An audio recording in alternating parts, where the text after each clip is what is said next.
नमस्ते दोस्तों। आज हम पढ़ेंगे रासो साहित्य। रासो साहित्य में उन रासो ग्रंथ का उल्लेख करेंगे जो वीर रस प्रधान हैं, जिनकी रचना चारण कवियों ने की है। चारण यानी भाट जात का व्यक्ति, उन्हें चारण कवि कहते थे। रासो शब्द की व्युत्पत्ति के संबंध में विद्वानों में मतभेद है।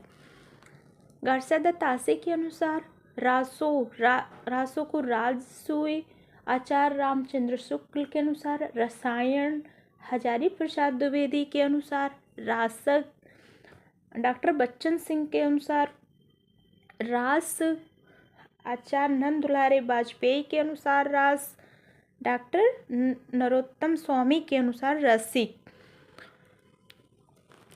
कविराज श्यामल दास के अनुसार रहस्य, डॉक्टर माता प्रसाद गुप्त एवं दशरथ शर्मा ने भी आचार्य हजारी प्रसाद द्विवेदी के मत का समर्थन किया, अतः अब यही मत मान्य है। तो आचार्य हजारी प्रसाद द्विवेदी ने रासक माना था रासो को। तो रासो साहित्य के प्रमुख ग्रंथ आइए देखते हैं। रासो साहित्य के प्रमुख ग्रंथ थे बीसल देव रासो 1155 में, इसे नरपत नाल ने लिखा है। यह 4 खंड में विभक्त है। यह एक विरह काव्य है।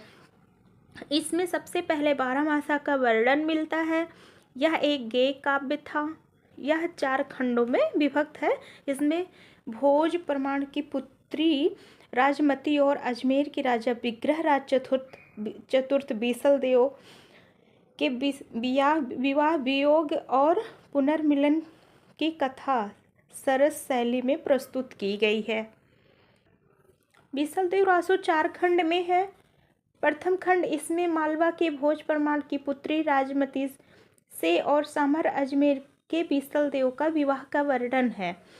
और द्वितीय में है द्वितीय खंड है, इसमें बीसल देव का राजमती से रूठकर उड़ीसा जाना और वहाँ 1 वर्ष यानी 12 महीने तक रहना। यह टीजीटी में आया हुआ प्रश्न है 13 में कि बीसल देव रासो के द्वितीय खंड में किसका उल्लेख है।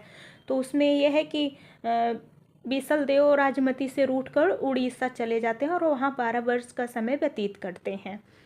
तृतीय खंड है राजमती का विरह वर्णन तथा बीसल देव का उड़ीसा से लौटना। और चौथा खंड है भोज का अपनी पुत्री को अपने घर लिवा ले जाना तथा बीसल देव का वहाँ जाकर राजमती को फिर चित्तौड़ लाना, अर्थात दोनों के पुनर्मिलन का वृत्तांत है। बीसल देव रासो 125 छंदों की एक प्रेरणाप्रद रचना है। यह एक प्रेम काव्य तथा श्रृंगार काव्य है। यह टीजीटी 2009 में आया हुआ प्रश्न है। इसमें गेय शैली का प्रयोग किया गया है। टीजीटी 2004 में आया हुआ प्रश्न है कि बीसल देव रासो में किस शैली का प्रयोग है, तो गेय शैली का प्रयोग है। और यह श्रृंगार प्रेम काव्य या श्रृंगार काव्य है बीसल देव रासो। ये दोनों प्रश्न आ चुके हैं।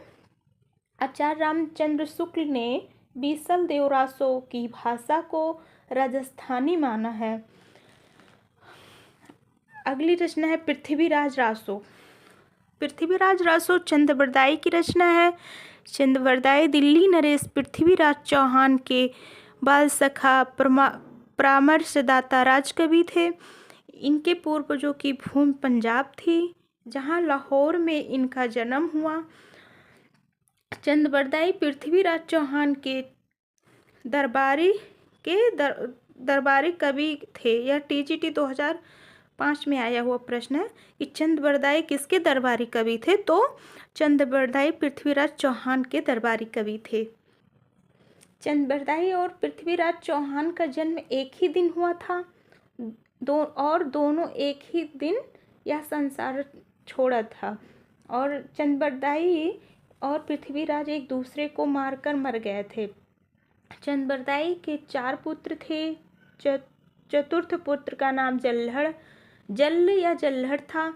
जिस समय पृथ्वीराज चौहान को मोहम्मद गोरी साहबुद्दीन गोरी बंदी बनाकर अपने देश ले जा रहा था, उस समय चंद्रबरदाई भी महाराज के साथ गए थे।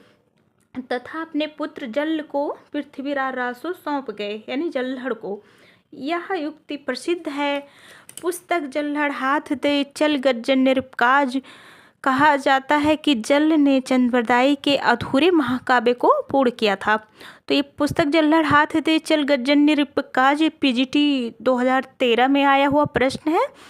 और आइए देखते हैं चंद्रबरदाई का उपनाम। तो हिंदी का प्रथम महाकवि, इसे आचार्य रामचंद्र शुक्ल ने कहा चंद्रबरदाई को कि हिंदी का प्रथम महाकवि। और छप्पयों का राजा किसने कहा?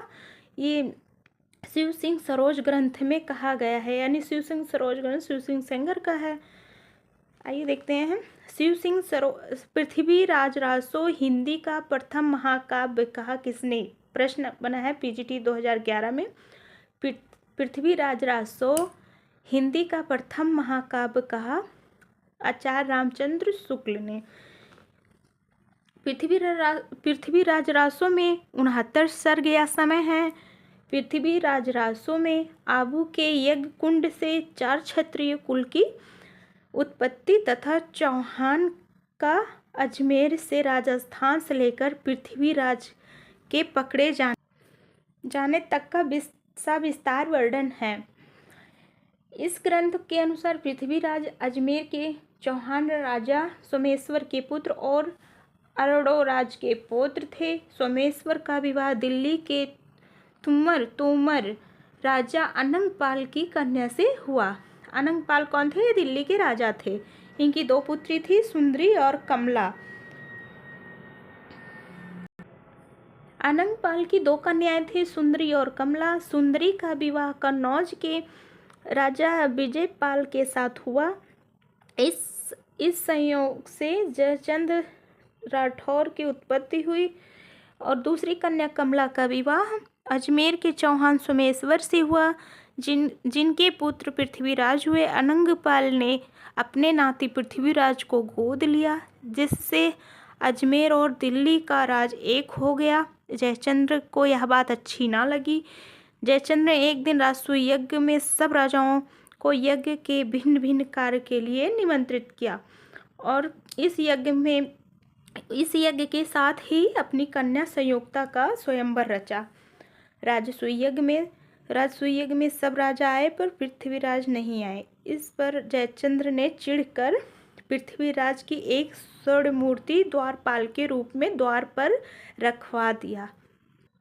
संयोगिता का अनुराग पहले से ही पृथ्वीराज पर था, अतः जब वह जयमाला लेकर रंगभूमि में आई तब उसने पृथ्वीराज की मूर्ति को ही माला पहना दी। इस पर जयचंद ने घर से निकालकर गंगा किनारे के महल भेज दिया। इधर पृथ्वीराज के सामंतों ने आकर यज्ञ विध्वंस किया, किंतु पृथ्वीराज ने चुपचाप आकर संयुक्ता से गांधर्व विवाह किया और अंत में वे उसे हर ले गए। रास्ते में जयचंद्र की सेना से बहुत युद्ध हुआ, पर संयोगिता को लेकर पृथ्वीराज कुशलतापूर्वक दिल्ली पहुंच गए।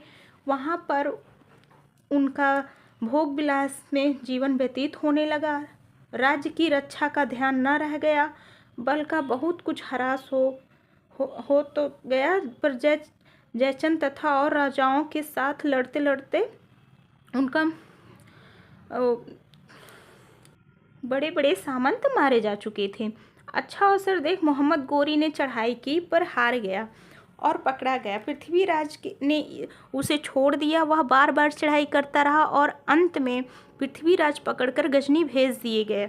वहाँ पर चंद्रबरदाई भी गजनी पहुँचे। एक दिन चंद्रबरदाई के इशारे पर पृथ्वीराज ने शब्दवेदी बाण द्वारा मोहम्मद गोरी शहाबुद्दीन को पकड़कर मारा और फिर दोनों एक दूसरे को मारकर मर गए।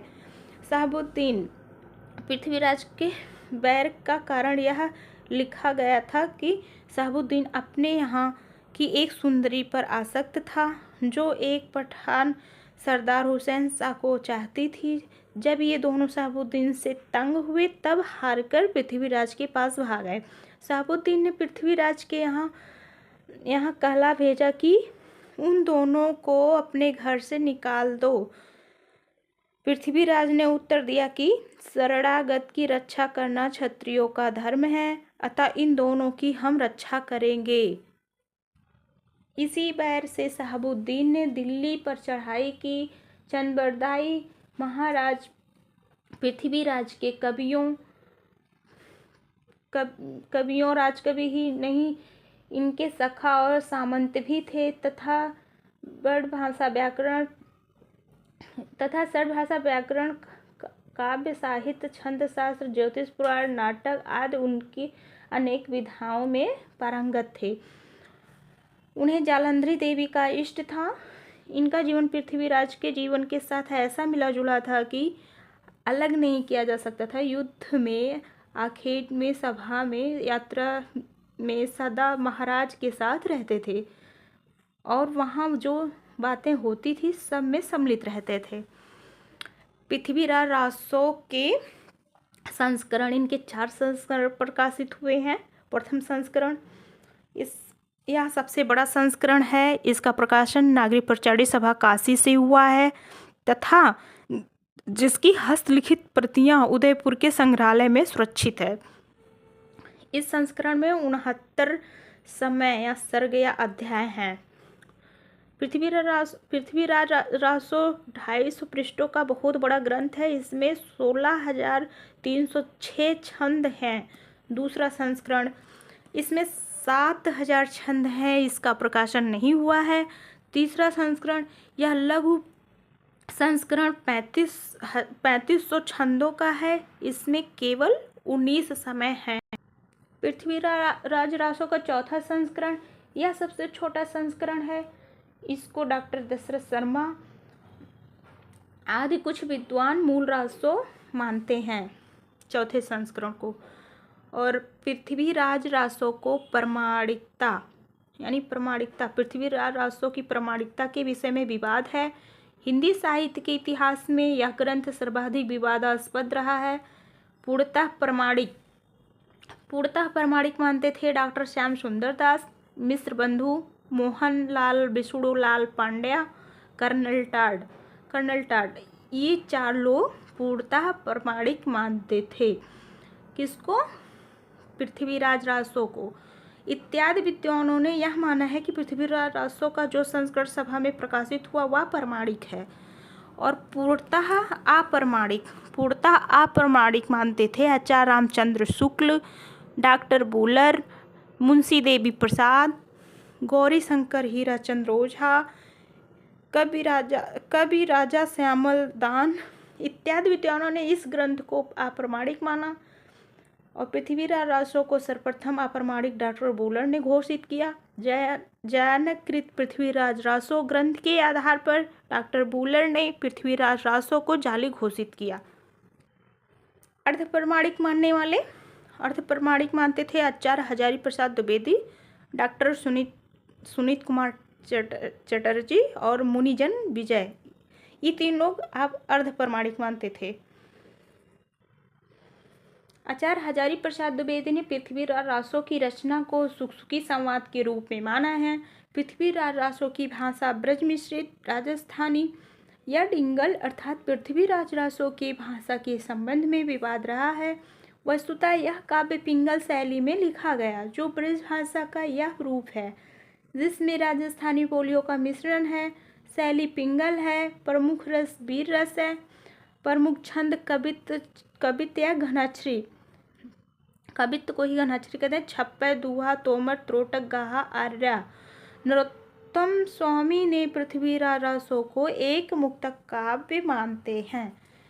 आचार्य रामचंद्र शुक्ल ने चंदबरदाई का जन्म वर्ष 1168 ईस्वी माना तथा लिखा है कि रासो के अनुसार वे भट्ट जात के जगत नामक गोत्र के थे। आचार्य शुक्ल ने लिखा है कि चंदबरदाई हिंदी का प्रथम महाकवि माने जाते हैं और उनका पृथ्वीराज रासो हिंदी का प्रथम महाकाव्य है। इसके बावजूद आचार्य शुक्ल इसे अप्रमाणिक मानते हैं। पृथ्वीराज रासो मतलब आचार्य रामचंद्र शुक्ल ने पृथ्वीराज रासो को प्रथम महाकवि कहे हैं और लेकिन उनके ग्रंथ को जाली अप्रमाणिक माने हैं। पृथ्वीराज रासो को एक जाली ग्रंथ माना है। कैमास वध खंड पृथ्वीराज रासो से संबंधित है। रासो का एक खंड कैमास वध है। पृथ्वीराज रासो की राज्यसभा के कश्मीरी कवि जयानक ने संस्कृत में पृथ्वीराज विजय नामक एक काव्य लिखा है जो पूरा नहीं मिलता। इसमें पृथ्वीराज की माता का नाम कर्पूर देवी लिखा है, जिनका समर्थन शिलालेख में से भी होता है। आइए देखते हैं परमार रासो। परमार रासो के रचनाकार हैं जगनीक। परमार रासो जगनीक की रचना है। जगनीक महोबा नरेश परमार के दरबारी कवि थे, अर्थात ये महोबा के राजा मर्ददेव के आश्रित थे। उत्तर प्रदेश में आल्हा खंड के नाम से जो काव्य प्रचलित है वही परमार रासो के मूल रूप का विकसित रूप माना जाता है। यह रासो लोकगेय काव्य है। इस काव्य में आल्हा और उदल नामक दो वीर सरदारों की वीरतापूर्ण लड़ाइयों का वर्णन है। आल्हा खंड नाम से 1865 ईस्वी फर्रुखाबाद के तत्कालीन कलेक्टर चार्ल्स इलियट ने सर्वप्रथम इसका प्रकाशन कराया था। परमार रासो का आइए देखते हैं। जिसके आधार पर श्याम सुंदर दास ने परमार रासो का पाठ निर्धारित किया, उससे नागरिक प्रचारित सभा में प्रकाशित कराया। वाटरफील्ड द्वारा किया गया इनका अंग्रेजी अनुवाद भी छप गया है। वाटरफील्ड आल्हा खंड को परमार रासो का एक खंड मानते हैं। फिर रासो के किसी भी रूपांतरण में इसका आभास नहीं मिलता। ग्रियर्सन ने भी वाटरफील्ड के मत का खंडन किया है। आल्हा खंड में 52 छोटी बड़ी लड़ाइयों का वर्णन है। युद्ध के प्रमुख कारण 3 थे: विवाह, प्रतिशोध की भावना, लूट। ये 3 कारण थे लड़ाइयों के। बाप का बदला लेने के लिए उदल ने ये लड़ाइयाँ लड़ी थी। करिया ने लूट के निमित्त 10 पुरवा का विध्वंस किया था। आचार्य रामचंद्र शुक्ल का मत है कि जगनीक के काव्य का उताज नहीं पता नहीं है, पर उसके आधार पर प्रचलित गीत हिंदी भाषी प्रांतों में गांव-गांव में सुनाई पड़ते हैं। यह गूंज मात्र है, मूल शब्द नहीं।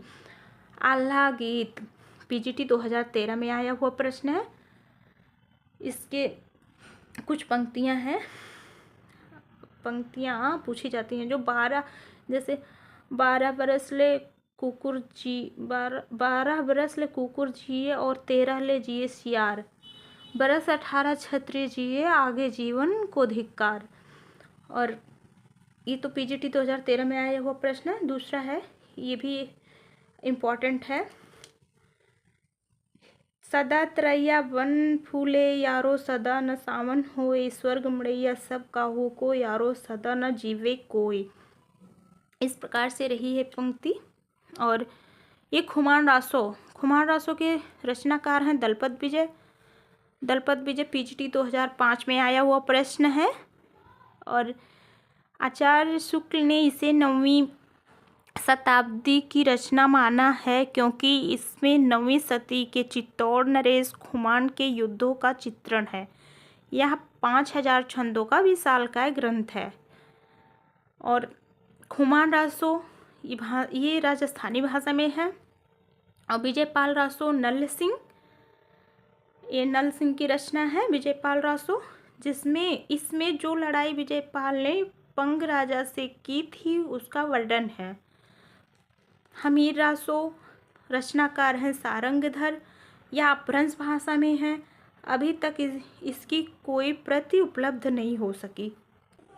रासो काव्य की प्रमुख विशेषताएं। रासो काव्य में युद्ध का सजीव वर्णन मिलता है और इसमें वीर रस के साथ श्रृंगार रस की बराबर स्थान दिया गया है। इसमें ऐतिहासिकता का अभाव है और कल्पना प्रधान है। रासो काव्यों की भाषा प्रायः डिंगल रही है, क्योंकि यही वह भाषा है जो वीर भावों की व्यंजना के लिए उपयुक्त रही है। इसमें छंद पर्याप्त मात्रा में मिलते हैं। रासो काव्य में आश्रयदाताओं की प्रशंसा की गई है। इसमें प्रकृति के आकर्षण चित्र अंकित हैं, जैसे बीसल देव रासो और पृथ्वीराज रासो।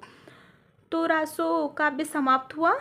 अब अगला टॉपिक रहेगा लौकिक साहित्य। मिलते हैं नेक्स्ट वीडियो में, तब तक के लिए धन्यवाद।